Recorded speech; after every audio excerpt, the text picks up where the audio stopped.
Yeah! Hey, we back on another video, man. What y'all got going, man? It's your boy Prophet. Y'all know what time it is. In this video, we finna be checking out why Victor Wembanyama can't stand Chet Holmgren.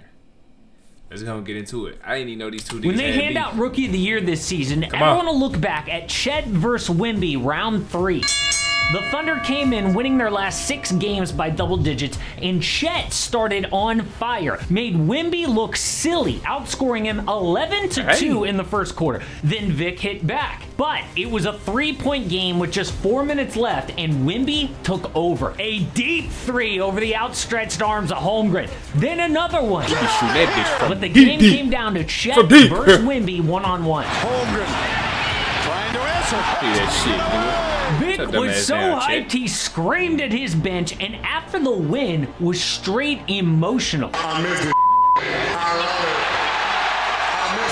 Wemby played the entire fourth, just the second time that he's played a full quarter all year. He wants Rookie of the Year, but it'll be even sweeter for him to beat Chet Holmgren. But to be clear, Chet would win Rookie of the Year in almost any other season. Just look at his month of February. 19 points, 8 boards, and 4 stocks. Chet a dog steals too, though. plus You blocks can't take none away on from Chet. amazing efficiency. The only problem is Wemby. Better stats in every category, also efficient on fewer minutes. Less minutes, yes, too. Chet's team has 8 wins, while the Spurs only have 2, but the award has never been about wins and losses. This is the year of Wembanyama, and he'll have the trophy to prove it, but it hasn't always been that way. Something happened between these two before the NBA. Chet and Wemby followed each other's lives for years before they met. Both were freakishly tall and skilled prospects, and Wemby would watch Chet's highlights and follow his ranking. Then they finally played against each other in the U19 FIBA World Cup Final in 2021. Games are more fun, win or lose with Underdog Fantasy, but FT is golly luck if you're picks. Check out you sign up the channel. See that shit, bro. Playing for your country is a huge deal, especially overseas, and France has never even made a final, let alone win. Not even U19s, but this year was different. A super close game, and Vic was dominating. 22 points, 8 boards, and 8 blocks. But he fouled out late in the fourth quarter, and the USA pulled off a 2-point win. France could have won if their best player wasn't benched. And to make things worse, Chet took home the gold medal and the tournament MVP. To this day, Vic calls it the worst basketball memory of his life. Just thinking about it makes my jaw clench. And Chet knew that after their first preseason game together in the league. Chet saw Wemby's family in the hallway after the game and said, "Hey, remember the last time we played? That was fun, right?" No. Just reminding Wemby, yeah, forget preseason. I beat you when the games really count. So winning Rookie of the Year over his rival will be sweet revenge. Yeah, Chet taking this shit personal. I don't blame him, though. I ain't gonna lie, I don't blame that nigga. But that feeling won't last long, because Wemby is going to sit at home and watch Chet play meaningful playoff games. That is not good for the San Antonio Spurs. They're at the start of a long rebuild, but I don't think Wemby's gonna stick around for that. Even in his rookie year, dude is miserable with all this losing. For example, Wemby was asked, "Hey, how does it feel to join Michael Jordan as the only guy with 5 steals and 5 blocks in back-to-back games?" I mean, it's I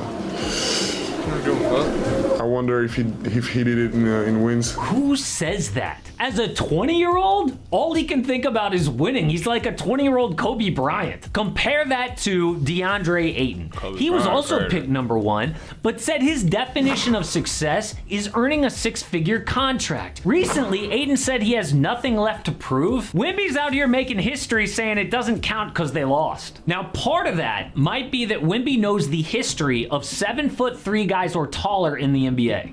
Most of them do not have long careers with injury, so he doesn't have time for a 3 to 4 year rebuild in San Antonio. If that's true, how are the Spurs gonna support their superstar? It would be extremely un-Spurs-like to make a big splashy trade. I mean, the only star free agent that they've ever got is LaMarcus Aldridge in 2016.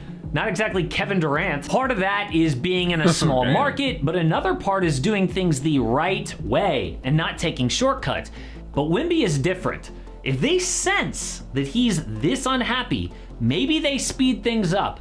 The only leverage that Wemby has is to not sign his Supermax contract after his rookie deal. No player has ever done that in NBA history. Wemby could be the first. And if they decide to go big, their first opportunity will be this offseason with Trae Young.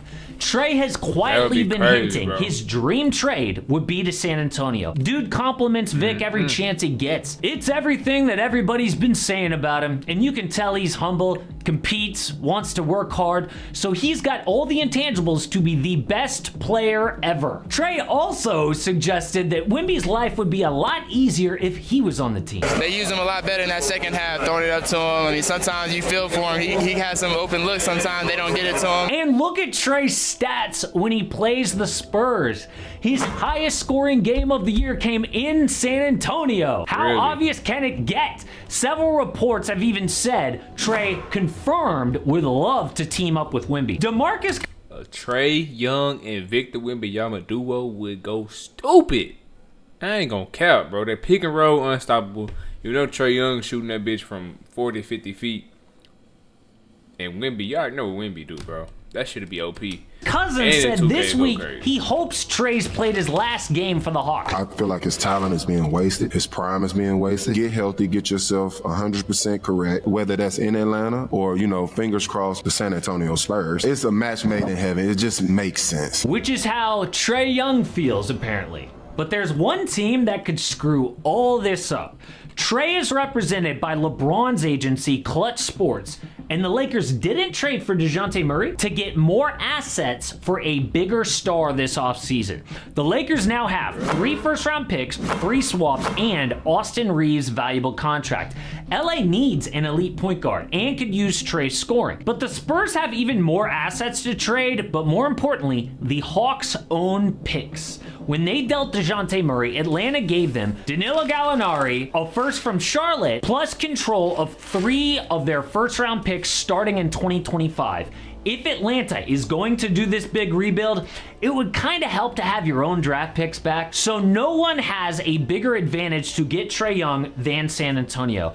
And if this trade went down, if you consider the DeJounte Murray trade, the final result would basically be Trae for DeJounte and 1 first-round pick. That would be such an epic move for the Spurs, getting a superstar like Trae for way below market value. The only question really would be, do they include the Spurs 2024 first-round pick? Because it could go number 1 overall. I mean, would Wemby rather have Trae, an established star who's 25 years old, or the number 1 pick? Could be either Zachary Rizachet, another Frenchman, or Alex Sarr. All we know is Wemby is going to win Rookie of the Year, but Wemby won't be happy with that. He wants to be playing in meaningful games quick. And speaking of meaningful games, the Dallas Mavericks are crushing it.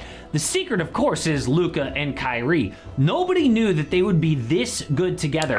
I knew that. I've been told y'all, Luka, Kyrie, when they got it together, bro, they was gonna be in the conference finals. I've been told y'all that. Let's not act like, you know what I'm saying? Let's not act like this shit new. But they're both dominating with just 1 basketball. Everything really changed for them after the trade deadline. And now the new look Mavs are a problem for the NBA. That's gonna do it for this video. That was a W video. Shout out to bro. Wemby and Chet, I'm looking forward to seeing future matchups, bro. Like I said, if Kyrie, not Kyrie, I'm tripping. If Trae Young and Wemby get on the same team, them niggas gonna be deadly. But alright, nigga, I'm gonna see y'all niggas in the next video. Make sure you hit that subscribe, bro. Come on. Fuck, nigga.